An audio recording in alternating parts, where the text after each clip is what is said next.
هل يستوي الذين يعلمون والذين لا يعلمون وقال تعالى يرفع الله الذين آمنوا منكم والذين أوتوا العلم درجات صدق الله مولانا العظيم. وعن أبي الدرداء رضي الله تعالى عنه قال قال رسول الله صلى الله عليه وسلم من سلك طريقا يطلب فيه علما سلك الله طريقا من طرق الجنة وإن الملائكة لتضع أجنحتها رضا لطالب العلم وإن العالم ليستغفر له من في السماوات ومن في الأرض والحيتان في جوف الماء وإن فضل العالم على العابد كفضل القمر ليلة البدر على سائر الكواكب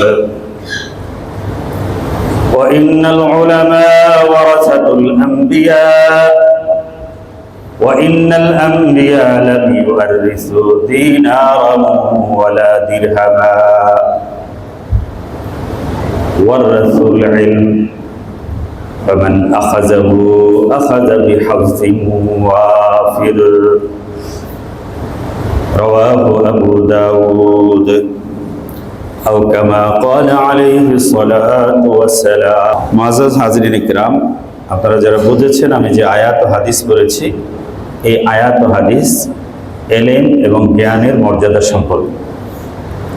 ইসলামে এলেমকে, জ্ঞানকে সবচেয়ে মর্যাদা দেওয়া হয়েছে এবং এই এলেম ও জ্ঞানের ভিত্তিতেই মানুষের শ্রেষ্ঠত্ব ফেরেশতাদের উপর প্রতিষ্ঠিত হয়েছে। এই এলেম শিক্ষার নির্দেশের আওতায় আমরা সব শ্রেণীর মুসলমান, যারা আলেম মাদ্রাসায় পড়ে তারা, আর যারা মাদ্রাসায় পড়ে না সাধারণ আমরা মুসলমান, তারাও এই নির্দেশের আওতায়।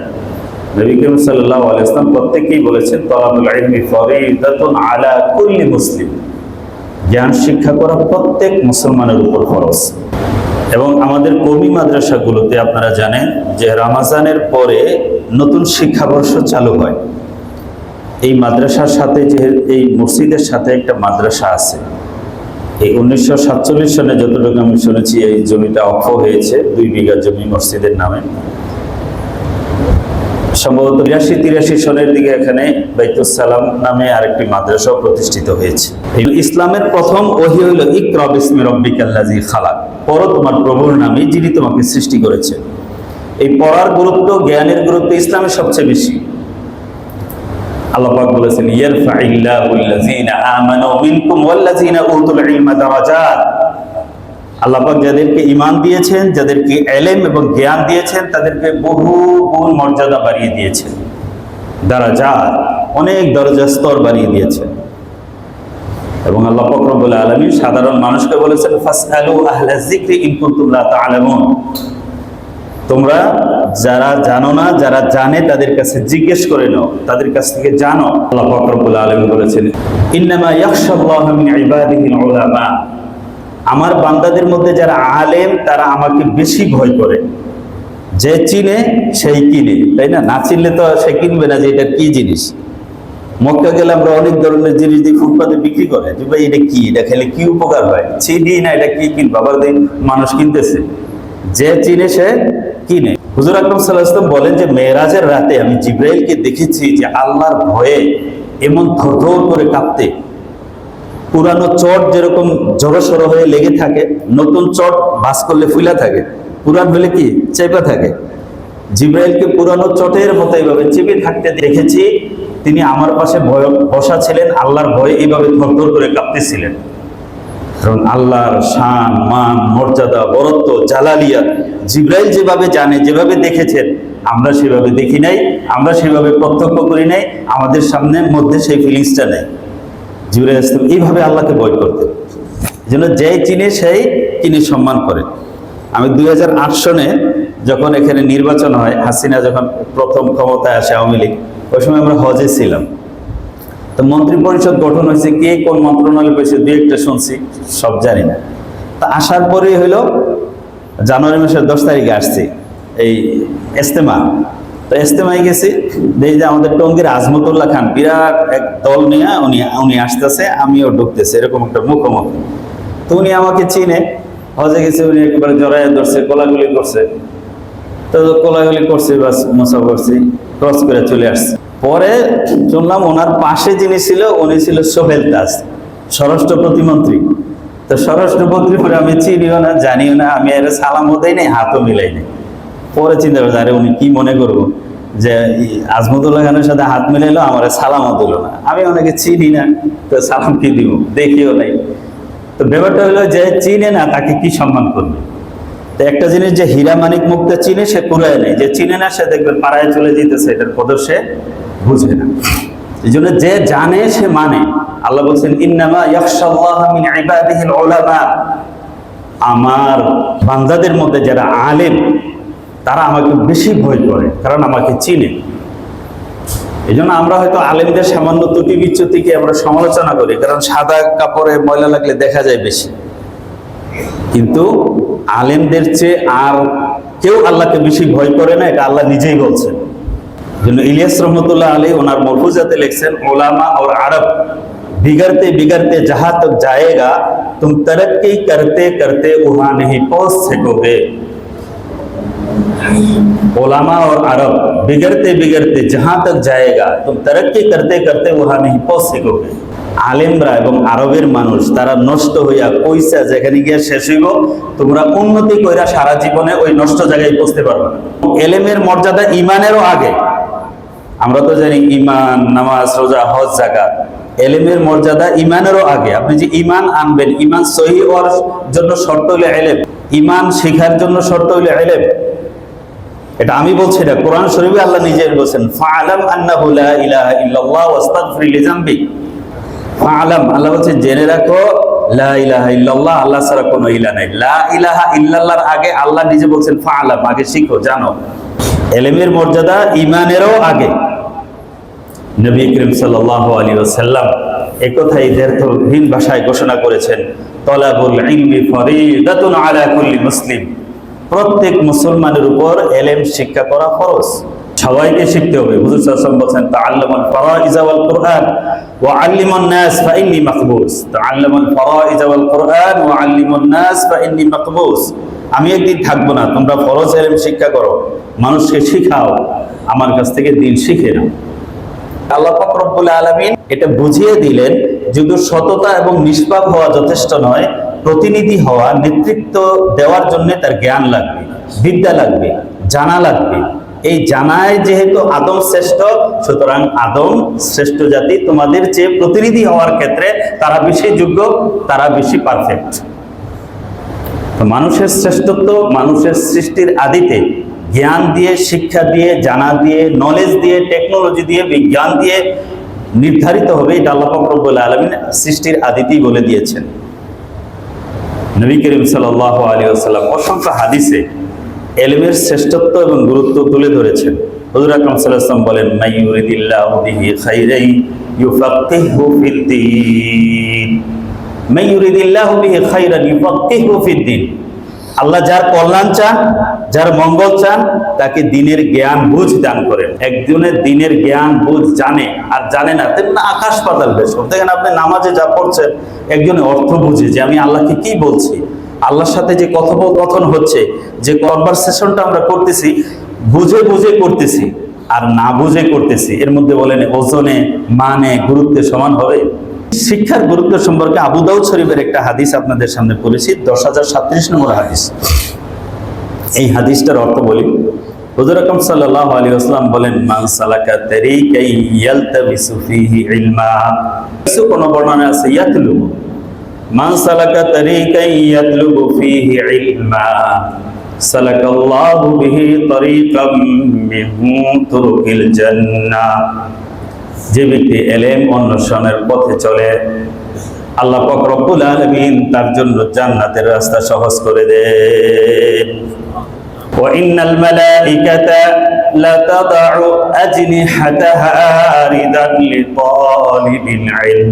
ওয়া ইন্নাল মালাইকা, আল্লাহর ফেরেশতাগণ তলবে ইলমদের সম্মানে তাদের পাখাকে তাদের পায়ের নিচে বিছিয়ে দেয়। এটার দুই অর্থ হইতে পারে, যে ফেরেশতারা তাদের পাখা বিছিয়ে দেয়, এটা হয়তো আক্ষরিক অর্থেই বিছিয়ে দেয়। ফেরেশতারা তলবে ইলমের সম্মানে তাদের পাখাকে বিছিয়ে দেয়। আরেকটা অর্থ করা হয়েছে যে ফেরেশতারা যখন উড়ে যায়, যখন তলবে ইলম যায় তার সম্মানে, বা যখন দিনের কথা আলোচনা হয়, দিনের কথা শোনার স্বার্থে তারা পাখা চাপড়ানোকে বন্ধ করে দিয়ে থেমে যায়, সেটা শোনে। এটা হলো পাখাকে বিছিয়ে দেওয়া। লাতাদউ আজনিহাতাহা রিদান লিতালিবিল ইলম। ওয়া ইন্নাল আলিমা লায়াস্তাগফিরু লাহু মান ফিস সামাওয়াতি ওয়া মান ফিল আরদ ওয়াল হিতানু ফি জাওফিল মা। একজন আলিমের জন্য লায়াস্তাগফিরু লাহু মা ফিস সামাওয়াতি ওয়া মা ফিল আরদ, যে সমস্ত মাখলুক আসমানে আছে ফেরেশতাগণ, এবং যে সমস্ত মাখলুক জমিনে আছে, সমস্ত মাখলুক, গর্তের পিপিলিকা, পানির মাছ, বনের পশু পাখি, আকাশে উড়ন্ত পাখি, সব ধরনের পশু পাখি, সব ধরনের জীবজন্তু একজন আলিমের জন্য মাগফিরাতের দোয়া করতে থাকে। ওয়াল হিতানু ফি জাওফিল মা, পানির মধ্যে যে মাছ থাকে তারাও। এর ব্যাখ্যায় মুহাদ্দিসিনে কেরাম লিখছেন যে ওরা কেন করবে, বনের পশু পাখি, পাখি, এই পানির মাছ, উড়ন্ত আকাশের যে পাখি, এরাও যে দোয়া করে, এর রহস্যটা কি, কারণ কি? তো এই জন্য করে যে একজন আলেম যদি বেঁচে থাকে, সে যে আমল করবে, সে মানুষকে শিখাবে, তার দ্বারা মানুষ দিনদার হবে, মানুষ আলেম হবে, মানুষ আল্লাহওয়ালা হবে। পৃথিবীতে মানুষের অন্তরে আল্লাহর নামটা বেঁচে থাকবে। আর যতক্ষণ আল্লাহর নাম বেঁচে থাকবে, মানুষ ও সমাজ পাপ মুক্ত থাকবে, তখন এই পৃথিবীর ভারসাম্য ঠিক থাকবে, পৃথিবী স্থিতিশীল থাকবে, ঠিক মতো শীত গ্রীষ্ম হবে, ঠিক মতো বাতাস প্রবাহিত হবে, আকাশ থেকে বৃষ্টি হবে, নদী নালায় পানি থাকবে। এতে অন্যান্য আদার্স যে মখলুক আছে তারাও ভালো থাকবে। আর যখন একটা সমাজে পাপ বেড়ে যায়, অন্যায় বেড়ে যায়, দিন নাই, এলেম নাই, নামাজ নাই, আজান নাই, আল্লাহ শব্দ নাই, তখন ওই সমাজে, ওই অঞ্চলে প্রাকৃতিক বিপর্যয় তৈরি হয়ে যায়। ওই ভারসাম্য আনব্যালেন্সড অবস্থায় সবার আগে ওই পশু পাখি এবং এই অন্যান্য মখলুকগুলো বেশি ক্ষতিগ্রস্ত হয়। আপনারা দেখেন যে ইউরোপ আমেরিকা বনকে বন, হাজারকে হাজার মাইল আগুন লেগে পুড়ে যায়।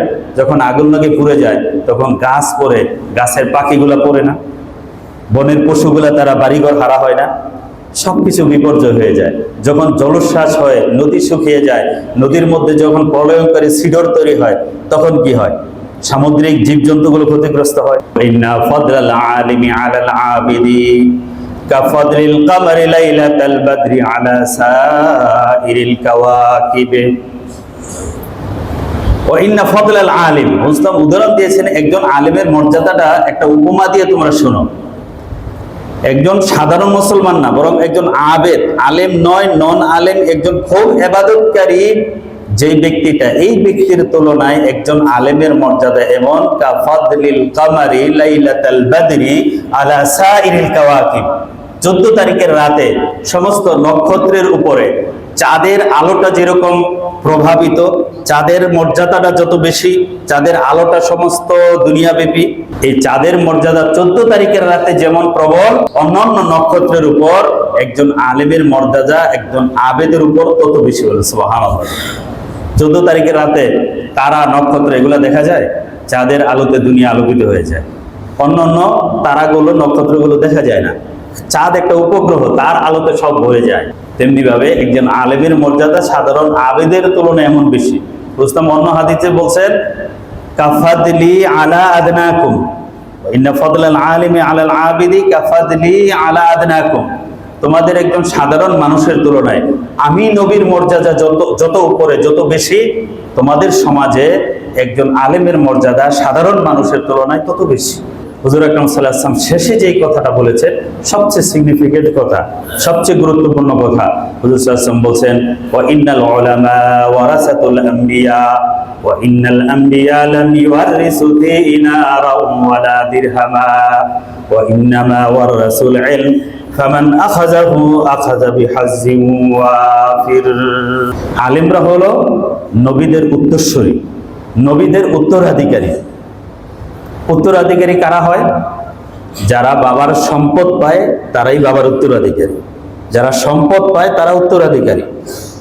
ওয়া ইন্নাল আম্বিয়া লাম ইউআররিসু দিনারা ওয়ালা দিরহামা ওয়া ইন্নামা ওয়ারাসুল ইলম। নবীদের উত্তরাধিকারী সম্পদ টাকা পয়সা না। নবীরা দিনার, দিরহাম, টাকা পয়সা, মুদ্রা, ডলার এগুলা জমি জমা সম্পদ হিসাবে রেখে যান না। তারা সম্পদ হিসাবে উম্মতের জন্য রেখে যান ইলম। ফামান আখাযাহু আখাযা বিহাজ্জি ওয়াফির। যারা এই ইলম অর্জন করবে তারা যেন বিরাট বড় সম্পদ অর্জন করবে। যারাই ইলম অর্জন করলো তারা নবীর উত্তরাধিকারী সম্পদ পেয়ে তারা নবীর উত্তরাধিকারী হয়ে গেল। তো ইলম হলো নবীদের উত্তরাধিকারী সম্পত্তি। যারা এটা গ্রহণ করেছে নবীদের সাথে তাদের কানেক্ট হয়ে গেছে। এই যে সূরা হুজরাতের ২ নম্বর আয়াতে আছে, লা তারফাউ আসওয়াতাকুম ফাওকা সাওতিন নবী ওয়ালা তাজহারু লাহু বিল কওলি কাজাহরি বাযিকুম লিবাযিন আন তাহবাতা আমালুকুম ওয়া আনতুম লা তাশউরুন। যে তোমরা নবীর আওয়াজের সামনে নিজের আওয়াজকে উঁচু করো না। নবী যখন কথা বলে তোমরা তার উপরে জোরে কথা বলো না। নবী যখন কোনো ডিসিশন দেয় ওই ডিসিশনকে ভায়োলেট করার বা ওই ডিসিশনকে অগ্রাহ্য অমান্য করার কোনো দুঃসাহস তোমরা দেখায়ও না। লা তাজহারু লাহু বিল কওলি কাজাহরি বাযিকুম লিবাযিন। একজন আরেকজনকে যেভাবে উচ্চ স্বরে কথা বলো তোমরা এভাবে নবীর সামনে বলো না। যদি বলো আন তাহবাতা আমালুকুম ওয়া আনতুম লা তাশউরুন, তোমাদের সমস্ত আমল বরবাদ হয়ে যাবে, তোমরা টেরও পাইবে না। সূরা হুজুরাতের এই আয়াতের ব্যাখ্যা তাফসিরে পড়েন, বাংলা তাফসির আছে, মারিফুল কোরআন আছে, সমস্ত তাফসিরে এই আয়াতের ব্যাখ্যায় লিখেছেন যে নবীর সামনে যেভাবে আদবের সাথে একজন সাধারণ মুসলমানকে আচরণ করা উচিত, কথা বলা উচিত, তাকে মানা উচিত, নবীর পরে নবীর যারা যোগ্য উত্তরসূরি তাদেরকেও সেইভাবে রেসপেক্ট করা, সেইভাবে মানা জরুরি, ফরজ। হুজুর আকরাম সাল্লাল্লাহু আলাইহি ওয়াসাল্লাম বলেন, আলাইকুম বিমুজালাসাতিল উলামা ওয়া ইস্তিমা'i কালামিল হুকামা فإن الله يحيي القلب الميت بنور الحكمة كما يحيي الأرض الميتة بماء المطر। তোমাদের উপর আমি জরুরি আবশ্যক করে দিলাম তোমরা আলেমদের কথা শুনবে, জ্ঞানীদের মজলিসে বসবে, আলেমদের মজলিসে বসবে। আলাইকুম বিমুজালাসাতিল উলামা, আলেমদের মজলিসে তোমরা বসবে। কেন বসবে? কারণ তাদের এই কথা, তাদের ঐশী বাণী তোমার দিলের মৃত জমিনকে এমন ভাবে জীবিত করে দিবে, তোমাদের মুর্দা অন্তরকে এমন ভাবে আল্লাহর জিকির ও স্মরণ দ্বারা ভরে দিবে, তেমনি ভাবে বৃষ্টির পানি মৃত জমিনকে সজীব করে দেয়, জীবিত করে দেয়। চৈত্র মাসের খরায় যখন জমি শুকিয়ে যায়, এখানে বীজ ফেললে ফসল হয় না। যখন বৃষ্টি হয় তখন সেখানে বীজ ফেললে কি হয়? চারা গজায়, চারা অঙ্কুরিত হয়। তোমাদের এই মৃত জমিন আলেমদের কথায় সজীব হয়ে উঠবে, জীবিত হয়ে উঠবে। হুজুর আকরাম সাল্লাল্লাহু আলাইহি ওয়াসাল্লাম এইভাবে নির্দেশ দিয়ে গেছে। তো আমরা তো আলেমদেরকে গুরুত্বহীনভাবে ভাবি যে আরে ওনারা কয় পয়সার মালিক, পয়সা দিয়ে মূল্যায়ন করি। কারণ পয়সার জামানা হয়ে গেছে বর্তমানে। এটা করে গেছে এদের এই জমিনে ব্রিটিশরা। কারণ ব্রিটিশরা আলেমদেরকে সবচেয়ে বড় প্রতিপক্ষ মনে করত। এই জন্য মোল্লার দর মসজিদ পর্যন্ত, কাঠমোল্লা, এই সে বিভিন্নভাবে নেগেটিভ, নেতিবাচক শব্দ দিয়ে আলেমকে সংজ্ঞায়িত করে, পরিচিত করে একটা নেগলিসি সমাজে পরিবেশ তৈরি করা হয়েছে, যেন সাধারণ মানুষ আলেমদের থেকে দূরে থাকে। এলেম হইলে আলো, যখন এই আলোর কাছে মানুষ আসে অন্ধকার দূরে হয়ে যায়। বিভিন্ন রকম বাতেল চক্রান্ত, স্কিম, তারা মানুষকে বিভ্রান্ত করার বহু রকম প্ল্যান, পরিকল্পনা মুসলমানদের সমাজে সেই অতীত জামানা থেকে চালু করেছে। কিন্তু আলেমরা যখন কোরআন হাদিসের আলোকে ব্যাখ্যা দিয়েছে, তাদের সমস্ত ষড়যন্ত্রের জাল ছিন্ন হয়ে গেছে। যেন মানুষ যেন আলেমদের থেকে দূরে থাকে, এটা হলো তাদের সবার আগে টার্গেট। যত বাতিল ফেরকা, বন্ড ফেরকা আছে, তাদের সবার আগে টার্গেট দেখবেন আলেমদের কথা। তাদের আলেমদের ব্যাপারে এমন এক ধারণা দেয় যে আলেমদের কাছে যাইও না, এরা এই সেই, এরা দালাল ফালার, এরা এই পেট পূজারী, ধর্মী ব্যবসায়ী, এদের কাছে যাইও না। কারণ এদের কাছে গেলেই কি হবে? আমাদের ষড়যন্ত্র সব ফাঁস হয়ে যাবে। কারণ কোরআন হাদিস হলো সবচেয়ে আগে মানদণ্ড। আলাই তারাক্তু ফীকুম আমরাইন লান তাদিল্লু মা তামাসসাকতুম বিহিমা কিতাবাল্লাহি ওয়া সুন্নাত রাসূলি। আল্লাহর কিতাব এবং রাসূলের সুন্নাত, এটাই হলো আমাদের হক না হক বুঝার মানদণ্ড। আমরা যখন সকল বিষয় ফারুদ্দুহু ইলাল্লাহি ওয়া রাসূলিহি, আল্লাহ এবং আল্লাহর রাসূলের কাছে নিয়ে যাব, কোরআন হাদিসের আয়নায় যাচাই করব, কোরআন হাদিসের মানদণ্ডে যখন বিচার করব, কোরআন হাদিসের কোষ্টি পাথর দিয়ে যখন পরখ করব, তখন দেখবেন কোনটা সত্য কোনটা মিথ্যা, কোনটা আসল কোনটা খোটা, এটা কি হয়ে যাবে, প্রকাশ হয়ে যাবে। এই জন্য তারা আলেমদের কাছে মানুষকে আসতে দেয় না, ঘেঁষতে দেয় না। এলেম হলো আলো, তবে কোন এলেম, কোন জ্ঞান? যে কোনো জ্ঞান না। শয়তানের জ্ঞানও জ্ঞান, কিন্তু শয়তানের জ্ঞান আলো না। যেই জ্ঞানে আপনাকে আপনার রবের পরিচয় দেয় না, আপনাকে যিনি সৃষ্টি করলেন তার পরিচয় শেখায় না, এই পৃথিবী যিনি পরিচালনা করছেন, সৃষ্টি এবং পরিচালনা করছেন, তার পরিচয় যেই জ্ঞান দিয়ে জানা যায় না, সেটা জ্ঞান না, সেটা অন্ধকার, সেটা মূর্খতা, সেটা বর্বরতা। এই জন্য বলা হয়েছে ইকরা। রুস্তম বলছেন ইকরা, পড়েন। রুস্তম বলছেন মা নাবি কারিনা, আমি তো পড়তে জানি না। ইকরা, পড়েন, আমি তো পড়তে জানি না। যখন জিবরাইল বলছেন ইকরা বিসমি রব্বিকাল্লাযী খালাক, পড়ুন আপনার সেই প্রভুর নামে যিনি আপনাকে সৃষ্টি করেছেন, তখন হুজুর সাল্লাল্লাহু আলাইহি ওয়াসাল্লাম পড়া শুরু করেছেন। তবে শিক্ষা ওই শিক্ষা যেটা প্রভুর নামের শিক্ষা, ওই শিক্ষা আসল শিক্ষা, যেই শিক্ষার মধ্যে প্রভুর পরিচয় পাওয়া যায়। ওই শিক্ষা হলো আলো, যেই শিক্ষায় রবের পরিচয় জানা যায়। যেই শিক্ষার মধ্যে রবের পরিচয় নাই, মালিকের পরিচয় নাই, স্রষ্টার পরিচয় নাই, এই জগৎ যিনি সৃষ্টি ও পরিচালনা করতেছেন তার পরিচয়টা নাই, ওটা শিক্ষা না, ওটা আলো না, ওটা অন্ধকার, ওটা মূর্খতা, ওটা আরো বর্বরতা। ওই শিক্ষা মানুষকে আরো বর্বর বানায়, জাহেল বানায়, মূর্খ বানায়, দুর্নীতিগ্রস্ত বানায়। ওই শিক্ষিতরা দেশ, জাতি, রাষ্ট্রের জন্য ক্ষতিকারক। যে শিক্ষা আলো, এই শিক্ষিত মানুষরা নিজের জন্য উপকারী, ফ্যামিলির জন্য উপকারী, সমাজের জন্য উপকারী, রাষ্ট্রের জন্য উপকারী। এদের দ্বারা কারো কোনো ক্ষতি হয় না, কল্যাণই কল্যাণ হয়। বলেন ঠিক না বেঠিক?